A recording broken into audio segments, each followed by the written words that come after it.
A Memphis mother has questions tonight after her son's accused killer is set free on bond. That man is charged with second-degree murder, and his release comes as one Tennessee initiative is closer to becoming law as to who decides bond. WRG's Shay Arthur explains. Verona Brooks Brownlee holds a picture of her son, Roxton Tolliver, as she tells us about the person he was, the 19-year-old killed last month. Roxton was a great kid, very fun. He had an infectious laugh, one of those laughs you don't hear too often. Very ambitious, had a lot of goals, a lot of dreams. Memphis police say he was shot at this Frazier apartment complex. He was staying with his cousin, Jeremy Payne, when the two got into an argument. Memphis police say they made threats to kill each other. Things escalated. As Tolliver, unarmed, turned to leave, video surveillance shows Payne shoot Tolliver several times.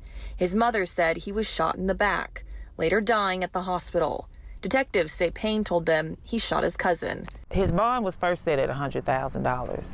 But she says after a bail hearing, it was lowered to $50,000 and he posted bond. Records show he doesn't have any previous prior run-ins with the law.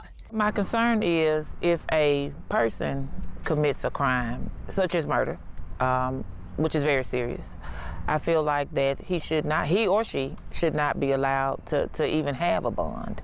Her concerns come as Tennessee State Representative John Gillespie announces he's passed legislation that will allow only criminal, circuit court, and general sessions judges to set bond for cases involving a Class A or Class B felony, aggravated assault, or felony domestic assault.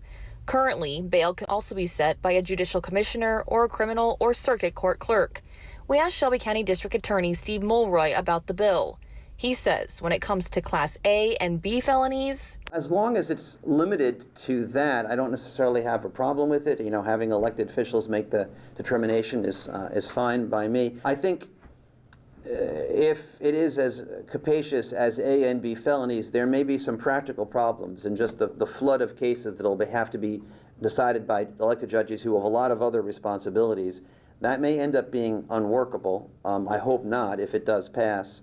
But as there could be changes for setting bonds in the future, for this mother, she thinks about her son and his lost future. I just really feel like he was denied, the opportunity to live a really great life. Shay Arthur, WREG, News Channel 3. You bet. Future denied. Records show Payne is set to be in court next month for a preliminary hearing.